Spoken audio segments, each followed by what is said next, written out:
Lonely rich rancher, saw her fixing his fence in the rain, then realized she'd been homeless all along. Wyoming Territory, late 1880. Rain fell steadily across the wide stretch of prairie, drenching everything in its path: fences, earth, trees, and one lone figure kneeling at the edge of the Northwood property. Calder Northwood pulled his coat tighter as he rode back from town, his horse's hooves muffled in the sodden ground. The wind cut across the land, cold and unforgiving. But even through the mist and gray, his eyes locked on the strange sight ahead. A woman, young, slim, drenched to the bone. She was crouched beside the old split-rail fence that marked the eastern edge of his land, hammering nails into a sagging rail with a borrowed rock. The hem of her skirt was torn and muddy. Her hands were bare, red from the cold. Her hair, dark auburn, tangled, hung heavy across her face as the rain poured down. But she wasn't stealing. She wasn't vandalizing. She was repairing. Calder dismounted, his boots sinking slightly in the mud. He approached with the caution of a man who'd learned not to trust too easily. "You know this is private land?" he said. The woman didn't look startled. She just glanced up, eyes sharp and unafraid. "I figured," she said, returning her gaze to the rail. "But your fence was falling. I hate seeing things left broken." Her voice was low, steady, not apologetic, not defensive. Calder studied her for a beat. "What's your name?" "Sadie," she answered, still not looking at him. "Sadie what?" She drove another nail, then stood. Her dress clung to her legs, soaked clear through. "Just Sadie."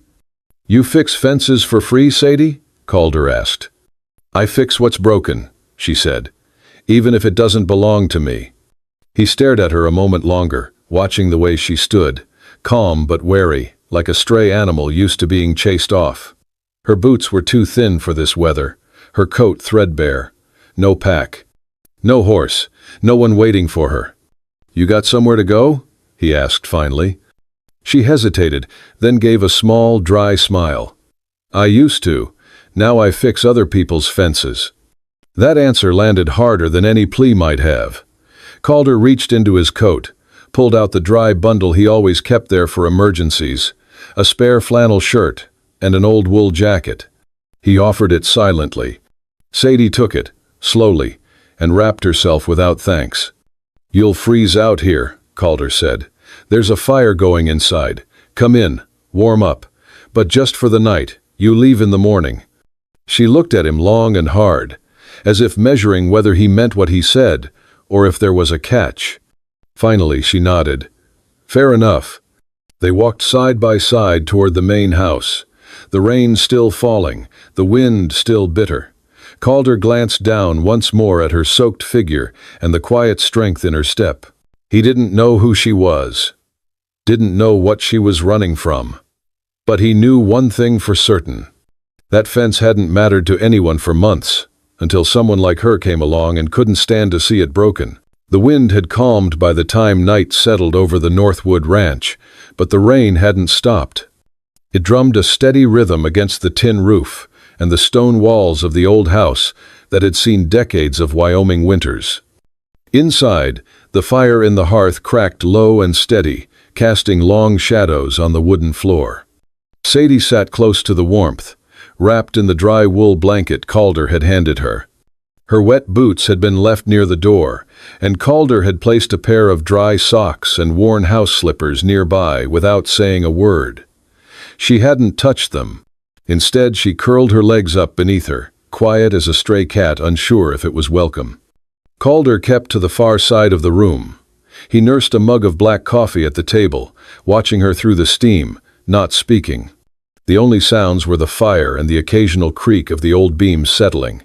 He noticed she hadn't glanced around, hadn't asked for anything, hadn't even looked toward the back of the house. When she finally spoke, her voice was low. "Thank you, for not asking too many questions." Calder sipped his coffee. "People ask because they want something. I don't." Sadie didn't reply. She shifted, letting her head rest against the side of the stone hearth, eyes already heavy. Calder stayed where he was, arms crossed, eyes half closed, not sleeping, only watching. When he woke before dawn, the fire had gone cold. Sadie was gone. He rose sharply, pulling on his coat and boots. But before he could open the door, he saw her through the front window. She was outside, sleeves rolled up, her hands tightening a wooden post where the fence had sagged further in the night. She moved with purpose, not looking back. Later that morning he came out with coffee and a biscuit in each hand. She was cleaning out the fireplace when he entered. "I thought I said you'd be gone by morning," he said. Sadie stood, brushing ash off her skirt. "I figured I'd settle my dues first." Calder frowned. "What dues?" "For the roof, for the fire, for the dry socks I didn't wear." She gave him a tired half-smile. "Work for a place to sleep. Seems fair." He handed her the coffee. She took it, her hands warming around the mug. "You always fix fences that don't belong to you?" he asked. She didn't answer immediately. Then, "If I walk past something broken and ignore it, what does that make me?" Calder studied her. "You're not what I expected." Sadie met his eyes. "Neither are you." He didn't answer. Instead, he turned back toward the kitchen. She followed, placing her mug down gently before moving to the sink and scrubbing it clean, as if she'd lived there 100 days already. Her movements were quiet but deliberate, and her presence didn't disrupt the stillness of the house. It settled into it. That afternoon, Calder walked the perimeter and saw the fence she'd repaired. 2 full sections braced and reinforced better than his ranch hand had done weeks ago. When he returned, Sadie was brushing one of the mares by the stable, speaking softly to it like she'd known horses all her life. "Where'd you learn to do that?" he asked. "My mother," she said, not turning around. "She trained rescue horses. Before everything changed." Calder didn't ask what everything meant. He only nodded once and said, "You can stay. A few days. Work for food. But I don't keep strays long." "I'm not asking for charity," she said. "I know," he replied, already walking back toward the house. That night, Sadie folded the blanket without being asked. She washed the cups and cleared the ashtray before curling again by the hearth. Calder passed her once, pausing to glance down. She had picked up a small silver frame from the mantel, the photo of his wife, long since gone. Sadie stared at it a moment, then gently placed it back exactly where it had been. She didn't ask about the woman in the picture. Calder stood there for a long time after she'd fallen asleep, watching the fire reflect in the glass of that photo. Something tightened in his chest, unspoken and unwelcome. But he didn't say a word. Not yet. By the end of the first week, Sadie had fallen into the rhythm of the ranch. She rose before the sun, moving quietly through the stone house to start the fire and boil water. She mucked the stalls before Calder even finished his first cup of coffee, never needing instruction, never asking for praise. The horses grew used to her presence. One of the wild colts even let her touch his nose without flinching. She chopped wood, tended the garden, mended torn canvas covers, all without being asked. Calder noticed, but he didn't say much. He watched her instead, from behind his coffee mug or across the field. There was something self-contained about her, like a flame kept under glass, steady, controlled, and maybe a little too careful. One evening, the wind blew sharp from the north. Calder had stayed late in town trading feed, and Sadie had handled the afternoon chores alone. She'd finished everything, almost. In her eagerness, she'd opened the gate to the colt's paddock too early. The horses, still restless with evening energy, had scattered, one of them nearly slipping in the mud. Calder arrived just as she was corralling the last of them back inside. The gate hung crooked on its hinges, and the young horses stomped nervously. "What the hell do you think you're doing?" Calder snapped as he dismounted. Sadie turned, mud up her boots, hair loose from its tie. "They were pawing at the gate. I figured—" "You figured wrong," he cut in, voice rising. "They're not dogs. They don't get to roam just because they look bored. One of them could have broken a leg." Sadie's back stiffened. She dropped the halter rope and stepped forward. "I made a mistake," she said, eyes narrowing. But you don't get to talk to me like that." "You're on my land," Calder shot back. "You work under my roof. If that colt had gone lame, I'd be the one paying for it." Her voice was low now, tight with anger. "I work every damn hour, the sun is up. I don't take a thing from you I haven't earned." Calder's expression didn't soften. "Then maybe stop acting like a stray begging for scraps." The silence that followed was louder than a thunderclap. Sadie stared at him, stunned. Then her jaw clenched. She turned on her heel without another word, stomping toward the house. Less than 15 minutes later, Calder saw her slip out the front gate with a sack slung over her shoulder. She didn't look back. The wind howled through the trees, and night fell fast. By the time Calder realized she was truly gone, the stars had vanished behind thick clouds, and the moon was just a haze in the sky. The temperature dropped. He saddled his horse without thinking, heart tight with something he didn't want to name. He found her half an hour later, a mile into the woods, huddled near the roots of a fallen tree. Her boot had snagged between two thick roots, and she was soaked to the skin. Her hands were trembling as she tried to free herself. When she saw him, she didn't speak. Neither did he. Calder dismounted and knelt beside her. He gently pried the leather loose from the roots, then stood and shrugged off his coat. Without a word, he draped it over her shoulders. Her fingers clutched the fabric, grateful and shaking.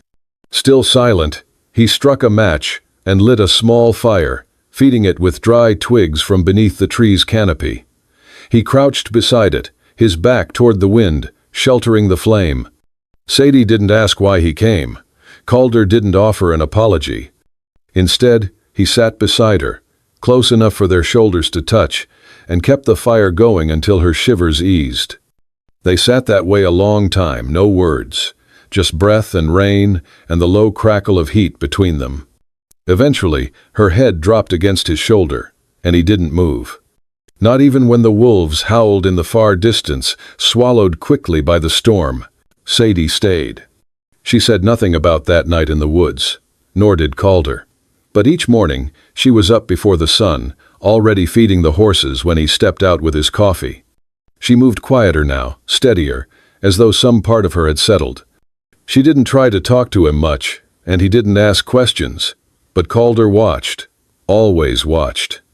She gravitated toward the younger horses, the ones not fully broken, the ones the ranch hands usually avoided.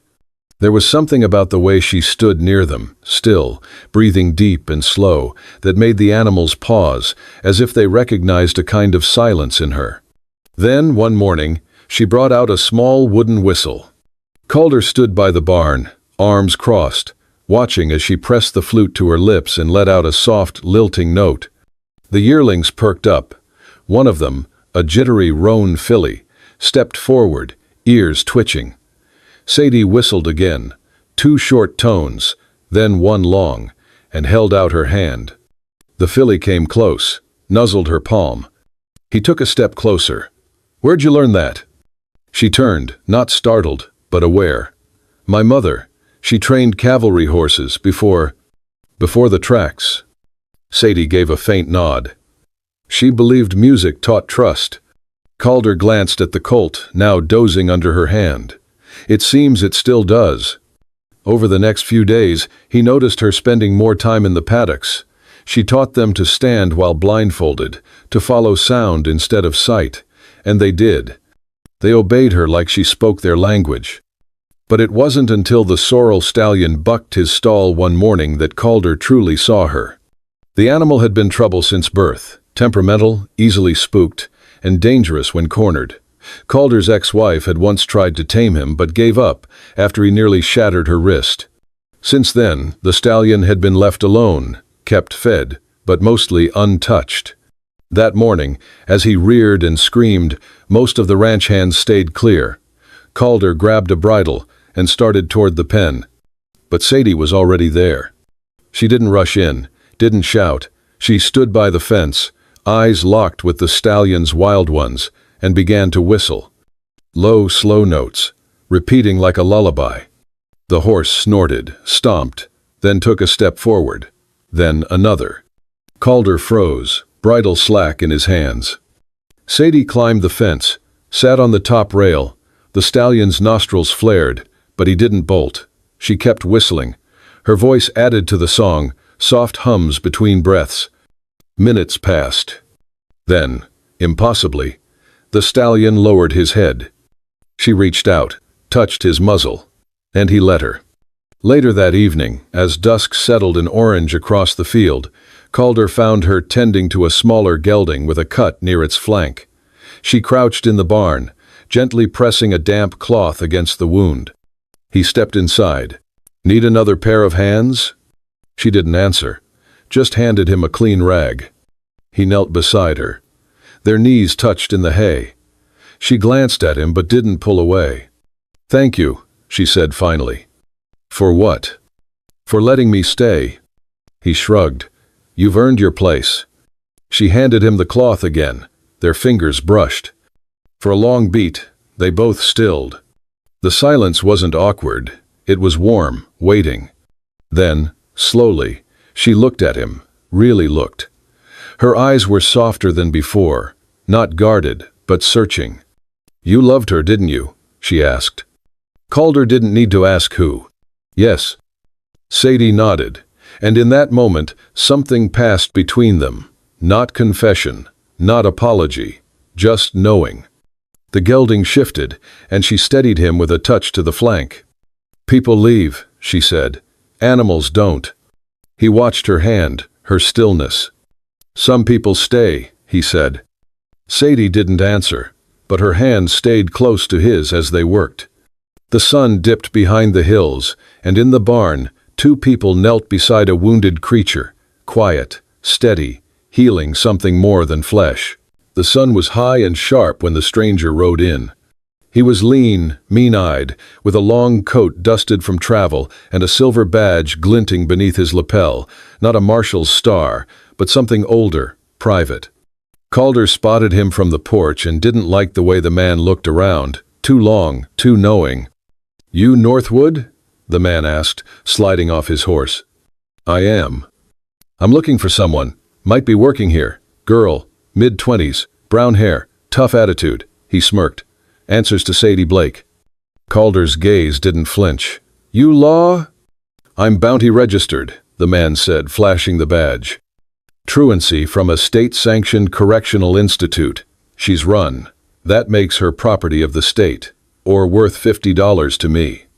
Calder's jaw tightened. "No one like that here." The man tipped his hat, but his eyes were already scanning past Calder, toward the barn, the pasture beyond, toward Sadie. That night, the ranch was quiet. The horses fed. Sadie was out near the barn, collecting old tack to mend. The wind was rising, and a storm brewed far off the hills. The man appeared from the dark like a shadow, stretching long and hungry. "Well, well," he said, stepping into the light of the lantern Sadie had hung by the barn door. "There you are." "There." Sadie froze. Her hand dropped instinctively to the knife she kept tucked in her boot, but she didn't draw. "Been a long ride," the man said, licking dry lips. "Now, we can make this easy. You come with me, quiet, and maybe I don't tell them you attacked me first. Or—" He stepped closer. "You pay me in other ways. Fair trade for silence." Sadie's voice was flat. "Get off this land. You're not in a position to make demands, sweetheart." She swung the lantern.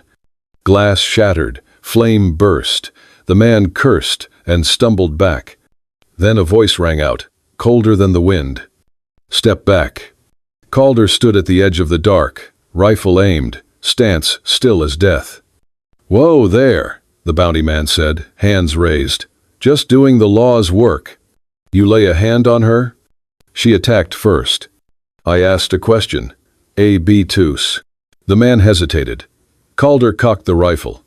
"She swung a lantern," he muttered. "That makes you lucky. I'd have shot you where you stood." "I've got rights. She's a human being," Calder said. "And this is private land.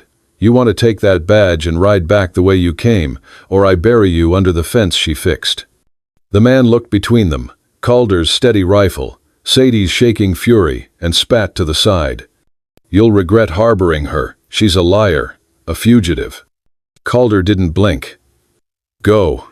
The man mounted and left, but not before muttering a threat Calder didn't care to remember. Sadie didn't move. Her shoulders trembled, not from fear, from rage. Inside the barn, Calder handed her a blanket, but she shook it off. "I'm not cold," she said. "You're shaking." "I said I'm not cold." Calder waited. Then, in a voice cracked and hoarse, she spoke. "My mother died in that place," she whispered. "They said it was suicide. It wasn't. They worked her to death. They called it reform. Said we were women gone wrong. My only crime was being born poor and not bowing when they said kneel." Calder knelt beside her. "I didn't run because I was scared," she said. "I ran because I still wanted to believe I was a person." He looked at her, not pitying, not rescuing, just seeing. "You are," he said. Sadie broke. Not loudly, just a single sob into her hand, like the release of breath held too long. Calder stayed there, beside her, the storm rolling in outside, and for the first time since she stepped foot on his land, she let him sit in her silence. The whispering began as dust on boots and glances over shoulders. By the third day, it had grown teeth. At McCready's general store, a woman in a lavender bonnet leaned over the pickle barrel and said, "I heard she's living under Calder Northwood's roof, a girl from the reformatory." "A reformatory girl?" "In his house?" murmured the blacksmith's wife. "Lord have mercy." The preacher's assistant folded his arms. "No woman from a correctional institute walks onto a good man's land without trouble following." The gossip swirled like smoke across the town of Elkhorn Bend. Sadie Blake. The name was spoken with raised brows and pinched lips. Calder heard it in pieces. From a cattle trader, from a feed supplier, from the butcher who used to joke with him every week. "You're a good man, Calder," the butcher said, tapping a heavy cleaver against the counter. "Don't ruin it for a woman who doesn't belong." At first, Calder said nothing. He listened. He measured. But when a man he'd known 20 years dropped his voice and said, "It's not too late to send her away quiet, before the town turns on you," something shifted. On Saturday, the market square brimmed with voices and sun. Calder rode in alone, boots hitting the ground heavy. Heads turned. Eyes followed. He walked to the produce stand run by Mrs. Donnelly, whose daughter had once brought him pie after church. "I hear she's still in your home," Mrs. Donnelly said softly, not unkind. "You must know what people are saying." Calder nodded. He climbed the steps of the town well, turning to face the small crowd that had gathered, not by accident, but by curiosity. "I do," he said. His voice was clear, slow, louder than the wind. "I know what's being whispered. I know the stories passed from porch to pew." People stilled. The sheriff stepped forward but didn't interrupt. "I'll say it once. The woman staying in my home is named Sadie Blake. She is not a criminal. She is not a stray." Someone snorted. Calder's gaze moved to the sound, sharp as a blade. "She works. Harder than most men I've hired. She's never taken a coin she didn't earn, nor a step she wasn't willing to walk alone. And if that offends your pride—" His hand rested on his belt. "Then you've forgotten what decency looks like." There was silence. Then from the side, a voice, fragile and old, cut through. "I saw her once," said Widow Ellison, rising from her seat near the cloth merchant. "Picking up fence posts that blew into my yard. Didn't ask for thanks, just nodded and left." People murmured. Calder continued. "She is my ranch hand, and if that ain't enough for you to keep her name out of your mouth." His voice dropped lower, steadier. "Then know this, she's my fiancée." Gasps rippled. "I haven't asked her yet," he added, looking around the stunned circle. "But I will, and if you insult her name, you insult mine." No one spoke, not even the preacher. Later that afternoon, Sadie returned from the hills with a saddlebag full of herbs and wool. She stepped into the house, dirt on her palms, unaware of what Calder had done in town. On the table lay fresh bread, A kettle simmered. She looked around, unsure. Then she saw them. Wildflowers. Not arranged. Just laid gently in a tin can. Purple, yellow, stubborn little blooms from the edge of the field. She stood still, then walked over, slowly, and placed her bundle down beside them. Her fingers brushed the petals. Calder wasn't home yet. But when he returned, there was a pie crust resting on the windowsill, and beside it, a note, written in a careful hand. "Thank you for seeing me." And underneath, just one word. Sadie. The wind had changed. It came in sharper that morning, thin, slicing through the barnwood like a blade. Sadie stood by the doorway of the small guest room, her canvas bag already tied shut. It didn't take long to pack. There was never much, just an extra shirt, her mother's old handkerchief folded with careful reverence, and the hat Calder had given her that first week she arrived. The brim was bent now, the fabric faded and stained by days spent under the sun and nights by the fire. But she folded it slowly, the way one folds something worth remembering. Her boots didn't make a sound as she stepped into the kitchen. The house was still. On the table she placed a single folded sheet of paper. She had written it 3 times, once in anger, once in sorrow, and finally, in silence. The ink had dried before her hand stopped trembling. "You owe me nothing. I do not want to ruin whatever life you still have left, Sadie." She lingered in the doorway, letting her eyes pass over the room, the chair where Calder always sat when polishing his rifle, the quiet hearth that still smelled faintly of pine, the shelf with the ledger he updated every Thursday like clockwork. She let her gaze fall on the small kitchen window, the one with the creaking hinge that never quite shut tight. It all seemed too still, like it knew she wasn't coming back. Outside, the sky had turned iron gray. By the time Calder returned from the west fields, the wind had teeth. He pushed the door open, boots heavy with frost and mud, brushing snow from his coat. His voice rose instinctively. "Sadie?" Silence. Then he saw the note. He read it once, then again. The words sank in like frost into exposed skin. He didn't sit down. He didn't even take off his gloves. He grabbed his coat, threw his saddle over the gelding's back, and rode like the ground behind him was breaking apart. Snow lashed at his face as he galloped through the hills, calling her name into the rising storm. His voice barely echoed. The barn, empty. The storage cabin, locked. The old smokehouse, cold and abandoned. Then he saw it. The half-collapsed shed by the creek. Long forgotten, once used for hay before it sagged in the middle. He dismounted and nearly slipped in the snow as he rushed to the door. Inside, it was darker than he remembered, and colder. She was there, curled up in the corner, like the world had cornered her back, her bag clutched to her chest, her lips pale, her eyes dull and barely open. "Sadie," he breathed, falling to his knees beside her. She blinked slowly. "I didn't want you to come." He didn't answer, just stripped off his coat and wrapped it around her shaking form. Too late. She shivered. "I didn't want to be the reason they stop respecting you." He gently touched her cheek, moving a frozen strand of hair from her face. "If you've never had a home." His voice was quiet, steady. "Let me be your roof, Sadie. Let me be your shelter." Her breath hitched in her throat. He didn't kiss her. He didn't ask her to stay. He just held her tighter, arms forming a barrier between her and the world. And as the wind roared around them, they stayed, 2 souls, unspoken promises, one flame of warmth in a broken, snowbound shed. Spring came gently to the valley, as if the land itself was exhaling after a long, bitter breath. The snow had melted weeks ago, leaving behind wildflowers that scattered across the hills like forgotten confetti.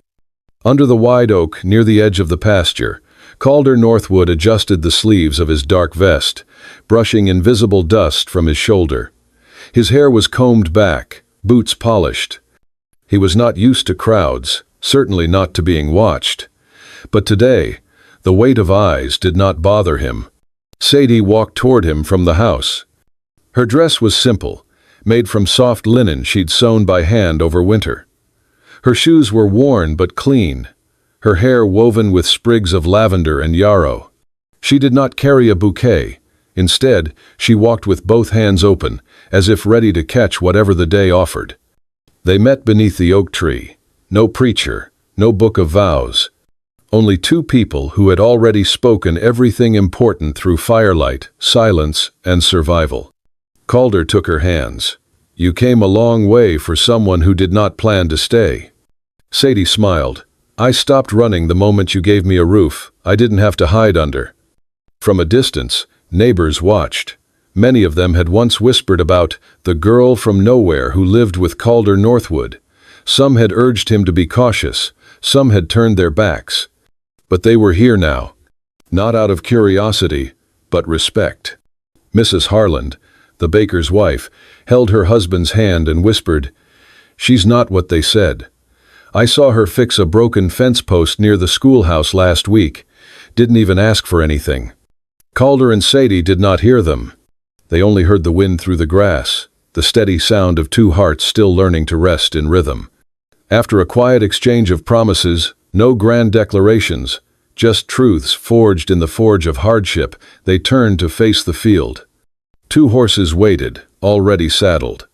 Calder helped Sadie up, then mounted beside her. Side by side, they rode through the field, sunlight painting their backs gold, hooves pressing softly into damp earth. Sadie looked at the sky, squinting into the light. "I used to sleep under rusted tin, praying it wouldn't fall in," she said softly. Calder glanced over, quiet. "But now," she continued, voice steady, "I live beneath a sky I chose. And beneath that vast, open blue, where once there had been nothing but running, two souls rode forward, unchained, together. If your heart was stirred by this tale of love born in the cold wind, mended fences, and the wide-open skies of the West, then go ahead and hit that hype button to share the emotion with others who believe in second chances. And if you're drawn to cinematic love stories full of soul, grit, and the unexpected, be sure to subscribe to Love Stories channel today. Every follow helps keep stories like Sadie and Calder's alive, stories of healing, honor, and home. We'll see you in the next love story, partner.